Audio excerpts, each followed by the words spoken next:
Hey, welcome back to my channel. If you are looking for a super fun art challenge, then look no further. I make weekly art tutorials, paint-alongs and vlogs, and I also have a Ko-fi where I create monthly art challenges. And I really wanted to share what we did this month because I had such a good time that I thought it would be wonderful to share it with you. So I'll start off by showing like a little mini art haul that I did, and then I will delve into the sketchbook tour as I talk about the art challenge. I'm calling it Portrait Bingo, and you are more than welcome to join in as well. Just use the hashtag Portrait Bingo when you're sharing it and tag me so that I can see all the wonderful art that you create. So I will link everything down below in the description, as well as having some timestamps for you. But first and foremost, I was very kindly gifted some art supplies by arrtx. So they were kind enough to send me 80 of their Oris markers, which have both a chisel tip as well as a brush tip end, and they also sent me their 126 set of coloring pencils. Now I was super excited to try both of these out, like in the spirit of experimentation, given that I'm trying a totally new challenge, and I just had a vision of the portraits that I wanted to create, and some came to fruition, some didn't. None of the issues were due to the due to the art supplies, more so I guess me being new to them and playing around with them. But yeah, I've really enjoyed using them. They layer up nicely. I'm definitely very new to both mediums, so I am by no means an expert, but so far so good and no complaints. And I will kind of talk a little bit more about it later on in the video. The thing that does not make sense to me is like the order that the markers come in, and I don't know why, like there's no rhyme or reason that I could deduce, but it was nice to like swatch them out and then put them in an order that makes sense to me. The presentation box of the alcohol markers is really nice, even comes with like a really nice sturdy handle, and they also have a swatch card included, which I really appreciated because I hate having to write out all the information. But one of the things that I think is definitely worth doing is swatching, and that is because although the caps have both the numbers and the colors that they're supposed to be, it is not an exact match, and that's probably unsurprising to most people. So I definitely recommend like swatching it out on the paper that you're going to use so you have a better idea of what the colors actually look like. And on top of that, as I've already mentioned, they also gifted me the 126 set of their coloring pencils, and I'm loving them. Like I honestly keep using them with watercolors on top of gouache. I've used them like traveling. There's plenty of colors, and you will see them very heavily featured in this video. As a result, I also decided to get an electric pencil sharpener, and I saw something very similar on Lindsay the Frugal Crafter's channel, which is why I got this. Realistically, I am not the type to spend ages sharpening pencils, so I knew that I would want something that's electric but also that wouldn't break the leads, and touch wood, so far so good, no issues at all.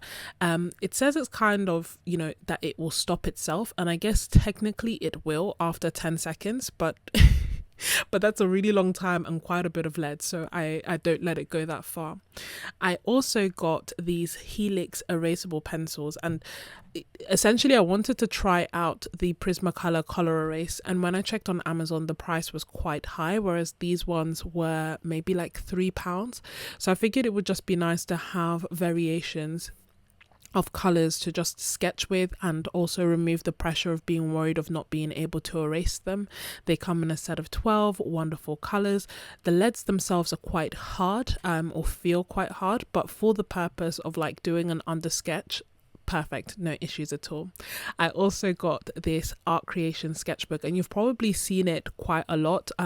I've used them in the past for like note taking, not really as sketchbooks, but I really wanted to just mess around with them and just have somewhere that I can be carefree. They're relatively inexpensive. I really liked the like lavender-esque color. I think it's 80 GSM. Let me see. It is 80 sheets and 140 GSM, but it feels a bit lighter. For me, it's definitely like a mess around kind of sketchbook. I wouldn't do like any, you know, complete or finished pieces in there. It can handle some wet media, but I think it's definitely best for dry media, although I end up using both. Now, because I knew I was going to use pencils, I got some fixative just to make sure that I wouldn't get transfer between the pages. And perhaps unsurprisingly, because I did want to experiment with some wet media, I cracked out my Etcher Everyday Sketchbook. This has 52 pages of 230 GSM 100% cotton cold pressed watercolor paper. Now, for reasons unknown, I kind of ended up sketching in this sketchbook quite a bit rather than actually doing paintings. And at a point I was like, okay, I'm wasting the paper. Let me actually use the sketchbook for sketching, and I will reserve this for actually doing paintings. But first impressions is like, it's very, very nice, like really nice paper. It's got slightly less tooth than I would like for a cold press paper, so it's definitely on the smoother end, which means that if you like doing sketches and things or doing like line work, it's nice for that. Pencils worked on it fine, and it handled watercolor fine, so technically I can't really complain. I just wish it had a bit more texture. One of the things that I was super excited about is not only like this amazing art haul and the supplies that I was gifted and that I bought, but also the fact that I've used all of them throughout the video. So it feels like it's a full circle kind of moment, not only an art haul, but actually seeing the supplies in practice. If you're enjoying the video so far, then remember to hit the like button and to consider subscribing, as it makes a massive difference to me and to this channel, and I really appreciate it, so thank you in advance. But with no further ado, let me talk you through this new art challenge I came up with called Portrait Bingo. And the notion is simple. I have created 15 prompts encouraging you to create a portrait in a different style, whether it be head on, whether it be 3/4 view, painted upside down, painted with eyes closed, left hand, the whole works, the whole thing. And the aim was just to like ease myself into creating portraits, have a good time, try something different, try something low pressure. And if that sounds like something that you want to do, then definitely take part and tag me, use the hashtag Portrait Bingo, and then I'll be able to see all the wonderful portraits that you create. Now, you don't have to do 15 separate portraits. By all means, you can create one portrait that kind of ticks off multiple prompts, and that's still fine. In this sketchbook tour, I'm going to be highlighting all the portraits that I've created. This is definitely outside my comfort zone, but I hope that you enjoy it. One of the things that spearheaded this was actually a Domestika course that I took by Doodle Traffic, and she is absolutely awesome. I love her art, and if you haven't seen it, you should definitely be sure to check out her Instagram. So I just learned a whole bunch of different skills, some of which I will be talking about later on in the video, but I just wanted to mention it here because if you are interested in taking any of the hundreds, if not thousands of courses on Domestika, I have a 10% off discount code down below in the description that you can feel free to use. So just a heads up, and as I mentioned, I'll talk about it a little bit more later on as well. Start off with the Etcher sketchbook. I started off by doing these two these two portraits. Don't judge me too harshly. I'll also be reading the notes that I left myself. So it says, really like this sketch, both of them actually. They look nothing like the reference photos, but I still like them. In a nutshell, I still feel the same about these two. I really like them. I mean, I feel like they look human and they're pretty, and I like the shading that I did, but I know that it doesn't look like the reference, that neither of them actually look like the reference photos. And that's something that I will continue to work on. But to be perfectly honest, I was very happy with this. Dare I say impressed with this. And then we take kind of like a little bit of a downturn before we come back up, but that's fine. And actually, because I was doing some graphite sketches, that's why I bought this Winsor & Newton fixative. The first one that I bought from CassArt was broken and I returned it. I got a second one and that one has worked fine. I just haven't gone back and sprayed all the pages yet. And then we come to this piece. So I'll show you this bit first. So this is number 3, and again, looks nothing like the reference photo, as is the theme that you will continue to see throughout this sketchbook. I really love her hair. I love the different colors that I got. I love the different effects that I got. And I love the painting as a whole, especially because doing watercolor paintings of portraits is something that I really struggle with. I like her skin. I like the warmth in her skin, but it looks nothing like the reference photo. And not only that, I think for the majority of the time that I was painting this, I left the eyes till last. So it all looked a bit disturbing until the very end when I added the irises, and then it looked, you know, a little more human. And then this next one, I hate, and it's this one. Even without reading the notes, I can still remember how I felt about this one. And essentially, it was disheartened. Like the entire time that I was painting this, I was like, this looks nothing like the reference photo. This looks nothing like what I want it to look like. Whereas this one, I used quite warm tones, and this one I used like quite cool tones, and I just didn't get the effect that I wanted. And it's actually one of the very few pieces that I almost felt like I was wasting paint. Is the best way that I can describe it, where it was almost like there's, you know how you get the ugly phase and you know that if you push past the ugly phase, it's going to be all right. I felt like I was in an ugly phase that just wasn't ending, and I just wanted to finish it. I just wanted to end it. I had started a different approach to this. So I think I started with the eyes first, but it just never really like hit home for me. So even now looking back on it, it's not a painting that I particularly enjoy. Like I can see certain aspects that I think are cool. Like I think, you know, the lips are cool, but other than that, it's just not one of my favorites. And I think that my notes basically reiterated that. It was a learning experience. Then here, so essentially I took a Domestika course, and I will link it down below for you if you are interested. Domestika have like hundreds, if not thousands, of different courses that are taught by professional artists to a really high standard. And I took not one but two courses on portraits, because I almost wanted to do these drawings and paintings as a before I take a course, and then do the course and see if there was a tangible difference. I don't know if there is, because I'm not like the best student, but it was a really, really, really good course. And I'll show you some of the things that I did. And one of the exercises in that was actually looking at different proportions of the face, with the idea being that if you then know the proportions of what is considered like normal proportions or anatomical proportions, then you can have a better understanding of that when you're doing portraits, and kind of see if the person that you're looking at has those proportions, and you know roughly where things should be. So it was really interesting to see that. And I did two different types. So this one was from the Domestika course, and this one was from a YouTube video that I saw, as in not the actual face, but the proportions that they used. If you're interested in doing a Domestika course, then I will link my 10% discount down below in the description for you, as well as the course that I took, because it was actually really, really cool. In her course, she essentially talks about how to use colored pencils to create like really beautiful, dynamic and bright portraits. And this is like the portrait that I created as a result of doing the course. And I loved this. I absolutely loved it.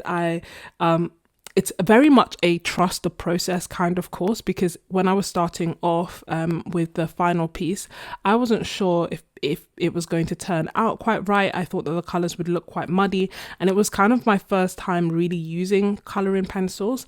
I was using the arrtx coloring pencils that I have got, and that was kindly gifted, and they just worked beautifully. Like I was really, really impressed with not only the pencils but also the course, and the fact that I was able to get results that I liked. I wanted to push things further, so I did it again. So this one I did while following the course, so number 7 if you like, I did while following the course and watching it and doing step by step. And then number 8 I kind of did it by looking at the reference photo, having done the course, and not following the same steps that she had, but just kind of picking different colors and whatnot. And there was some really helpful insights. So as well as kind of talking about facial proportions, the insights about like the different colors or the different shades and hues that you would expect in a face, such as yellow at the top, warmer colors in the around the eyes and the nose, and then cooler colors towards the chin, was again really, really helpful insights that I just didn't know about. Here I swatched out my erasable pencils by Helix, and the line that you see through them is basically me rubbing them out so that you can see that they actually rub out completely. They've got quite a hard lead. I don't know if that's normal or not, but so far it's meant that I'm able to sketch in color and then rub it out if I want, and I really, really like that effect. So these two are actually one of my, like, both my favorites. I think this one may actually be my favorite portrait that I've done so far, thanks to Doodle Traffic. And then I can't explain why the orders that I was going in is different. I think it's just to do with like, I'm not sure. But then again, so this one I said looks nice, but nothing like the reference, literally nothing. And the thing is, I shared my references with my Ko-fi members, and if you're interested in joining, I will link that down below for you. So it would be curious to see if you can match my drawings to the references in the reference pack, because this one I think would be quite hard. I used cooler colors for this one and I didn't like it quite as much. So then for this one, again, beautiful, looks nothing like the reference. I used warmer colors which I liked a lot more. So I was like, okay, I prefer this color palette for portraits more so than the cooler color palettes. It's at this point that I realized, okay, I have this wonderful 100% cotton watercolor paper and I'm using it to create pencil drawings. So I switched over to this, and this, as you saw, is the Art Creations Royal Talons like sketchbook. It's got creamy, smooth, thin sketchbook paper, and I kind of wanted it as a rough sketchbook to play around in, mess around with, and that is what I've done. I think it works beautifully for like dry media, and it can tolerate wet media as well if you don't mind like crinkly pages and all that, like that messy sketchbook kind of feel. But if you want like to create perhaps more polished watercolor pieces, then I would definitely recommend that you go for actual watercolor paper like the Etcher. So then this is the next one. And this was actually part of the Ko-fi challenge. So this was 3/4 view. I went for cooler colors. Then this one was my head-on prompt. And I don't know if you can tell that these two are the same, are the same person, same reference photo. I was just trying it again and trying to see if I can get a bit more of her likeness. I'm not sure if I did. But it was worth a try. This was again for the Ko-fi challenge, and I called it the monochrome. I'll take it as the monochrome painting and the 3/4 view. And I just really, really liked this result. I really liked the painting basically. Not only that, like there was a point where I think I had this side, like it's still not 100% perfect, but I had it too low, and because I'd done it with gouache, I managed to like pretty much paint over the whole thing and then do it again. And that is one of the things I love about gouache, just the freedom that I can have with it. But yeah, I really, really like this painting.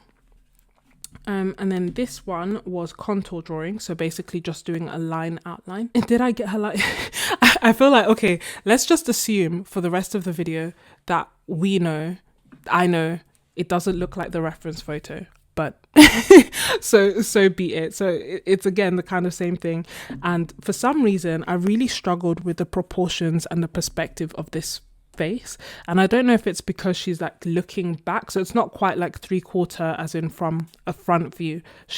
This is her back and she's looking over her shoulder, and I really, really struggled. This was actually drawn with the erasable Helix pencils, and then I went over it with the arrtx pencils to kind of get a darker color.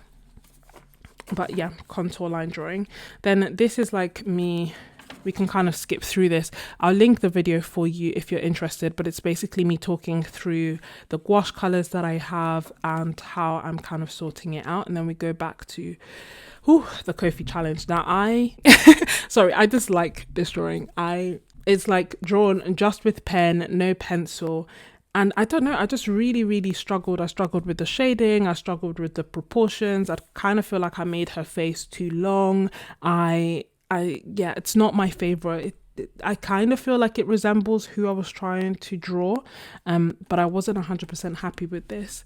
This one I really like, and it's funny because I feel like I don't tend to draw older people very much, but they are so interesting to draw and to paint, and the expression on her face, the lines, just the whole thing I really, really enjoyed. And again, I just did this as drawn in pen, no pencil, just went straight in. I had some of the guidelines so you can see like the circle and the line across the middle, but I don't really feel like it took anything away from the portrait. And I kind of felt like because I wasn't too happy about the positioning of the like features here, I wanted a bit more of a guideline. Then this is one continuous line. So I basically started at one point, which I think was, I can't even remember where, but I started at one point and then I had to do the whole thing using one line. I was allowed to kind of go back on myself, obviously, but everything is completely connected. And it was just a really fun, loose kind of exercise to do, especially when it comes to doing something that I don't feel like 100% strong in. It just took away the pressure, because what on earth could I possibly do if I'm not allowed to lift the pen up? And that was the other reason that I used pen. I can't erase, I can't go back on myself, I can't cheat. Once I put it down, I'm committed to it and I have to keep going. And it's kind of grown on me. Like, I really do like the portrait. Then these are the rest of the prompts that we will kind of touch on. So these two are like this. So this one I did first, and I basically drew her upside down. So looked at the reference upside down and drew it upside down as well. And yeah, I am impressed with the results. There's this kind of thinking or rationale behind the fact that we have, that our brains have hemispheres. We have a right side, we have a left side. The left side is the more kind of analytical, in most people, the left side is the more analytical part. And I think there's a book basically about using the right side of your brain. And the idea is that when you're looking at someone or you're looking at a portrait, you think, oh, that's an eye, and you draw what you think it should look like instead of what you're actually seeing. But turning something upside down kind of reframes that and means that you actually end up drawing or painting what you are actually seeing, because it kind of reframes the way that you're looking at your subject, because they are upside down. They're not shapes that you're used to seeing. So these two were done upside down. And I really enjoyed doing that. It was really a lot of fun. This one I actually painted upside down while chatting to Moni and Creating Cute Art, who are other art YouTubers, and I will link them down below because they are awesome. And honestly, I think with the pencil drawing, the proportions were okay when I turned her upside down, like relatively okay. With the painting, for some reason, they were just completely off. So although I was like really happy when I was looking at it upside down, when I turned it back around, I was like, wait, something is off, more so with the like left side of her face. But I still really like them, and I like how like it's cartoon, it's got like a cartoon playful style and the outlines that I did. So I definitely like them, but it's something that I will try again. Then these two guys, can you guess who this person is meant to be? I've written it there. Both of them are meant to be me. I don't think they look like me. Maybe this one does, but yeah, it was a struggle. So this one I did first, and this is a self-portrait from a picture, and I used the set of arrtx markers. And again, I'm very new to markers, but for me, they worked well. None of them had dried out. I was able to layer, and it's definitely a new experience, but one that I am enjoying.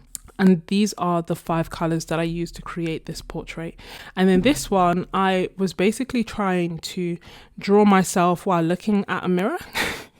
And it was just a lot harder than I thought. And I don't know why I couldn't make I couldn't make it look like me, despite the fact that I was looking at myself. But that's something that I will probably keep trying to do. And then because this is alcohol marker, it very much bled through to this side. So I just put down some acrylic gouache, so you can see the page is warped a little bit, so that I can go back and do a painting. Same for here. This was me like working out the color schemes. And thus it went through on this side, and I just brought out again some acrylic gouache to cover that so that I can paint over it. And then we have this. This is one of my favorite drawings. Like, I really, really, really, really like this drawing. I'm not sure why.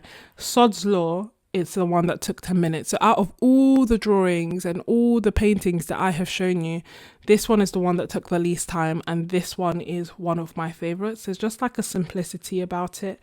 Does it look like the reference photo? No. But I like it. It's definitely one of my favorites. And then we're coming close to the end of the challenge.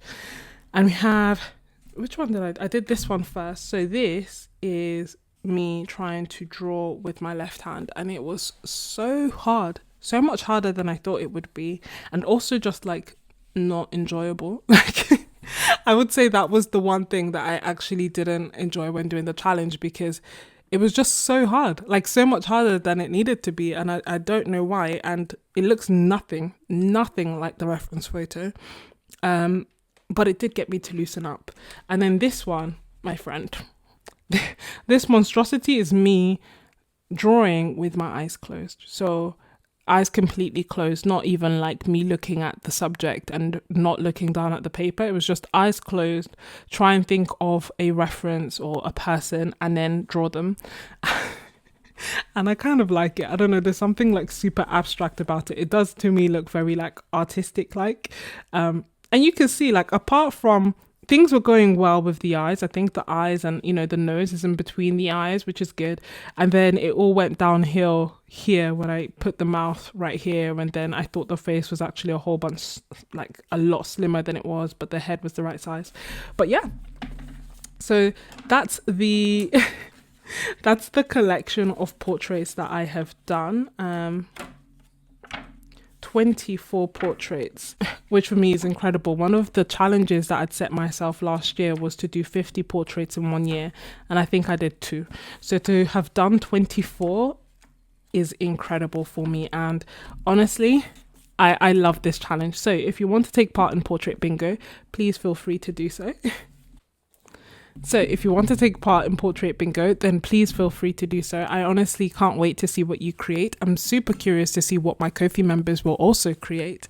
And if you want to take part in more art challenges and join our Discord, by all means, please feel free to join our Ko-fi. Before I go, I just want to give some like quick impressions, because I feel like a lot of the time with, you know, art hauls, you end up seeing the unboxing and you don't know anything else about it thereafter. So as I mentioned, I use the arrtx Aorus markers, which are chisel. One side, which you see here, is chisel nib here, and then the other side is a brush marker. And to be honest, what I really wanted was the brush marker. So I don't mind what side this is, but for me, having the brush marker was the best because it helps me with the drawing. It comes in a completely random unknown order for reason, like not even numerical, not by color. I don't know what system they use, so I rearranged them in. These are the swatches of the 80 markers that come with them. Now, so far, I am really enjoying them. I've had them for just, I think, over a month, maybe heading on 2 months, and I haven't had any issues with them. I have heard that sometimes alcohol markers can dry out, so that's one thing that I would warn you about, that potentially they could dry out. And I understand that there are ways to bring it back together, but honestly, I haven't delved that far in because I haven't had any issues with them as of yet. It comes in this really cool case, which is good because it allows you to store them horizontally as you should, if that makes sense, rather than storing them like this upright. You actually store them as if they're laying down. And arrtx were kind enough to gift me their alcohol markers as well as their set of 126 colouring pencils, and I've really been loving them. I've used the colouring pencils a whole bunch. I don't know if you can tell that quite a few of them are shorter. There are quite a few videos swatching them, so I won't do that for you, but what I will say is that they are good. I haven't had any broken leads as of yet. The first set that they actually sent me had a box that I think got damaged in shipping, in transit. So they were kind enough to send me another set, and I haven't had any other issues. They come like this. One of the things that others have mentioned that I think makes sense, worth mentioning, is about the packaging.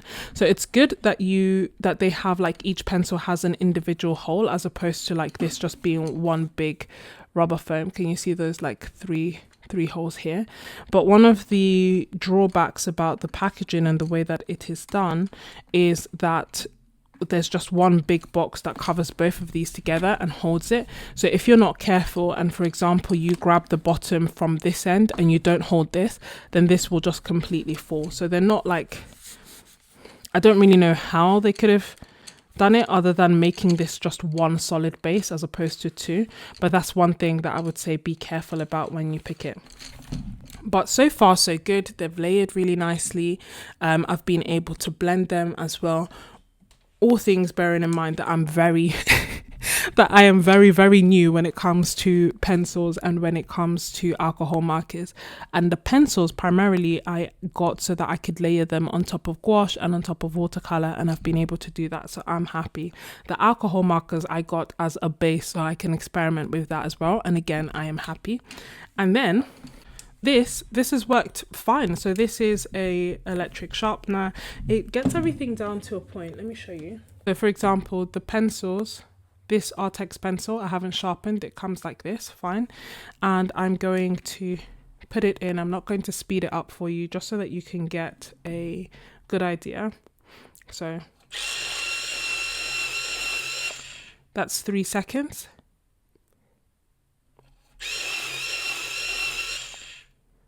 That's 5 seconds.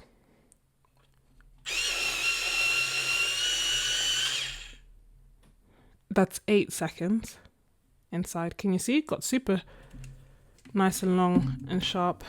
One of the things that I was trying to do, because I didn't want them to get too short, I had a cheapskate in me, is sometimes when I'm sharpening them, what I will do is not push all the way down. My hope is then that it's only like sharpening part of it instead of making it shorter. So for example, I'll do this for 8 seconds as well.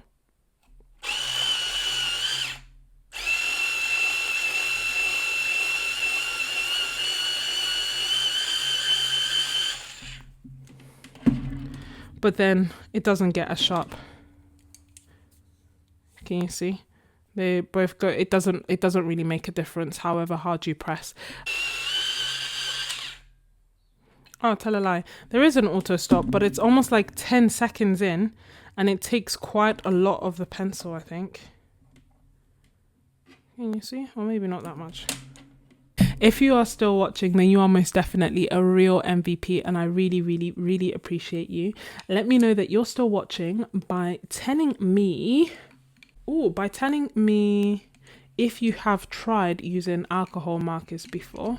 And also, I'm super curious, tell me, what color do you tend to start off with? You can probably see how I rearranged the arrtx colors to make sense to me. So starting off with kind of yellows, moving to oranges, reds, pinks, purples, blues, greens, etc. Which color do you start off with when you're arranging your watercolors or your art supplies? Or do you not arrange them at all? Are you a complete free spirit that doesn't matter what kind of order they are in? If you enjoyed this video and this art challenge, then you will definitely love this next video where I did a 10-hour art challenge and all the art that I created in it. Thank you so much for watching, and I will see you next week. Bye.